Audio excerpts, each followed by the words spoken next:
ஸ்தலத்துக்கு போய் கொண்டிருக்கிறாங்க, நிறைய இடத்துக்கு. ஆனால் பாவம் மன்னிப்பு அவர் சொல்லுகிற வார்த்தையில் இருக்கிறது. அவர் ஒரு வார்த்தை சொன்னாலே உன் பாவம் மன்னிக்கப்பட்டுடும். ஆமென். யார் பாக்கியவான்கள்? பாவம் மன்னிக்கப்பட்டிருந்தால் பாக்கியவான்கள். வாலிபனே, வாலிப தங்கச்சியே, தம்பிமாரே, உன் வால வயதிலே சிருஷ்டிகர்த்தரே நினை. பிரசங்கில நாங்க 12ஆம் அதிகாரத்தில் பார்க்கிறோம். வால வயதில் இது நல்ல ஒரு வாய்ப்பு. அன்பு தங்கச்சியா நிறுத்தி வச்சிருக்கிறேன்னா, உதாரணமா நிறுத்தி வச்சிருக்கிறேன்.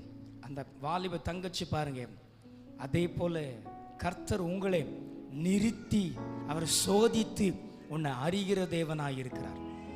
அல்லேலூயா. உன்னை அறிந்திருக்கிறார். அதனால உங்கள் வாழ்க்கை எப்படி இருக்கிறது? இது கடைசி காலமா இருக்கிறதுனால ஏனோ தான் என்று வாழ்கிற வாழ்க்கை அல்ல.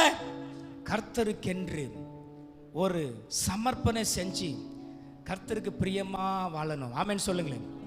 அல்லேலூயா. சரி, அதுல நீங்க அந்த சங்கீதம் 32 வாசிச்சீங்கல்ல, அதற்கு ஒப்பு கொடுங்க.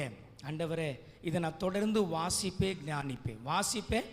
வாசிக்கிறது வேற, ஞானிப்பது. வாசித்து ஞானித்து அதன் பிரகாரமா நடக்கும் போது நீங்கள் பாக்கியசாலியா இருப்பீங்க. அல்லேலூயா.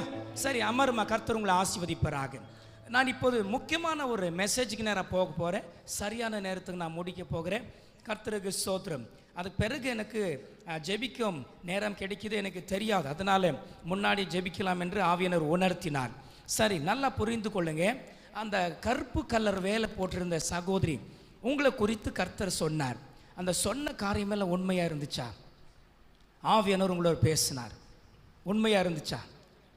கொஞ்சம் முன்னாடி வாங்க. இன்னொரு சகோதரி, இங்கே நான் சந்தோஷம் இல்லைன்னு சொன்னேன். எங்கே அந்த சகோதரி? இங்கே இருந்தாங்களே, காரணமே. சகோதரி முன்னாடி வாங்க, முன்னாடி வாங்க சிஸ்டர். இன்னொரு மைக் இருக்கா? இங்கே இருக்கு, வாங்க. பிரைஸ் எல்லாம். என்ன நடந்துச்சு? இத்தனை பேர் இங்கே இருக்கிறாங்க, ஆனால் பிளாக் வேல் போட்டிருக்கிற சகோதரி உங்களை குறித்து தான் ஆண்டவர் என்ன பண்ணுறாரு? பேசுகிறார். நான் பேசும்போது ஒரு சொல்லப்போனால் ஒரு ஒயிட்டு அப்படின்னா வெள்ளை கல்லராம் ஒரு உடைய நீல அங்கி போட்டேன் ஒருவர் உங்கள் பக்கத்தில் நிற்கிறத நான் தரிசனத்தில் பார்த்தேன். அப்போ தான் ஆண்டவர் சொல்கிறார், இந்த பிளாக் வேல் போட்டிருக்கிற மகளுக்கு இப்படியா சொல்லுங்க, உங்களுக்கு இப்போ எப்படி இருக்குது? நான் சொல்லும் போது உங்களுக்கு எப்படி இருந்தது, இப்போ எப்படி இருக்குது? எனக்கு வந்து கொஞ்ச நாளாகவே ரொம்ப நைட்டு ப்ரேயர் பண்ணணும், காலையில் எழுப்பி ப்ரேயர் பண்ணணும், பைபிள் ரொம்ப வாசிக்கணும் அப்படின்னு. ஆனால் அது ரொம்ப நீங்கள் சொன்ன மாதிரி என்னால் முடியவே இல்லை. அது ஈவினிங் 1 மணி நேரம் பைபிள் வாசிக்கணும்னு போய் உட்காந்தா பயங்கர தலைபாரம். அது என்னால் முடியவே இல்லை. காலையில் எழுப்பி ப்ரேயர் பண்ணலான்னு எழுப்பி உட்கார்ந்தாலும் தூக்கமாக வருது. ஒரு 15 நிமிஷத்துக்கு மேலே என்னால் அது ப்ரேயர் பண்ணவே முடியல.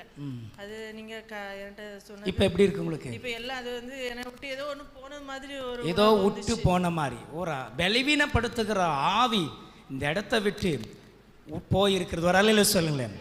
பெலனாகிய கர்த்தர் பரிசுத்த ஆவி இந்த மகளுக்குள்ள வந்திருக்கிறது. ஆமென் சொல்லுங்களேன். கையத்தட்டி ஆண்டவரை ஸ்தோத்தரிப்போம். கண்களை மூடுங்க, கண்களை மூடுங்க. Receive the power, receive the power.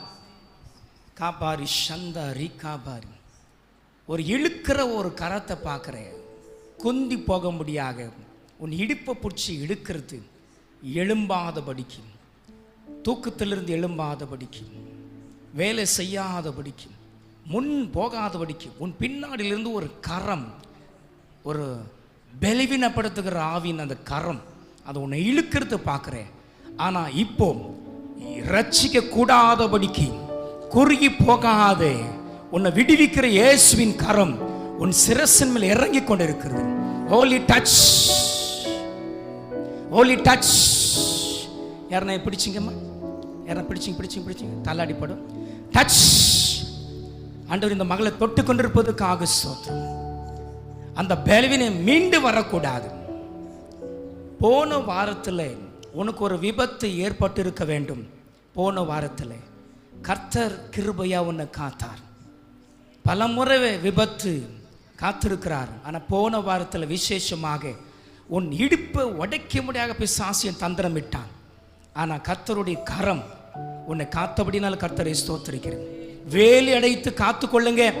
பெலனாகிய கர்த்தர் பலப்படுத்துங்க.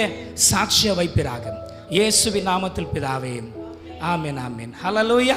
நல்ல கையை தட்டி ஆண்டவரை ஸ்தோத்திரிங்க. உங்களுக்கு என்ன ஆச்சுமா? ஃப்ரீயா இருக்கு. உங்க முன்னாடி வந்து ஆண்டவர் பேசும்போது எப்படி இருந்தது உங்களுக்கு? இப்போ பேசின பிந்தி கொஞ்சம் ஃப்ரீயா இருக்கு. ஃப்ரீயா இருக்கு. மகிழ்ச்சி இல்லாம இருந்தீங்க, சந்தோஷம் இல்லாம இருந்தீங்க. கர்த்தருக்கு ஸ்தோத்திரம். இந்த அம்மா பக்கத்துல வரும்போது ஒரு என்ன சொல்றாங்க, ஒரு ஆவி அப்படியே அப்படி ரிங் அடிக்கிற மாதிரி சுற்றி சுற்றி சுற்றி சுற்றி வர்ற மாதிரி, வீட்டில் குழப்பம், சரீரத்தில் அந்த போராட்டத்தை. கர்த்தருக்கு ஸ்தோத்திரம். அதுதான் சந்தோஷம் இல்லாமல். நம்மக்கிட்ட நிறைய பணம் இருக்கலாம், பொருள் இருக்கலாம், எல்லாம் இருக்கலாம், ஆனால் சந்தோஷம் இருக்கணுமே, ஆனால் அது சமாதானம் இருக்கணுமே. சமாதானம் கெடுக்கிறதுக்குன்னே சில ஆவிங்க வரும், சண்டை உண்டாக்குறதுக்குன்னே சில ஆவிங்க வரும், கணவன் மனைவி பிரிக்கிறதுக்குன்னே சில ஆவி வரும். ஆனால் பரிசுத்த ஆவியானவர் வரும்போது அசுத்த ஆவிகள் எல்லாம் புறப்பட்டு போயிடும். ஒரு அலையில சொல்லு. இப்போ சந்தோஷமா இருக்கிறதா, சமாதானமா இருக்கிறதா? கர்த்தாவே சந்தோஷத்தை சமாதானத்தை தந்ததுக்காக ஸ்தோத்திரம். இயேசுவின் நாமத்தினாலே ஆமென் ஆமென். ஹல்லேலூயா.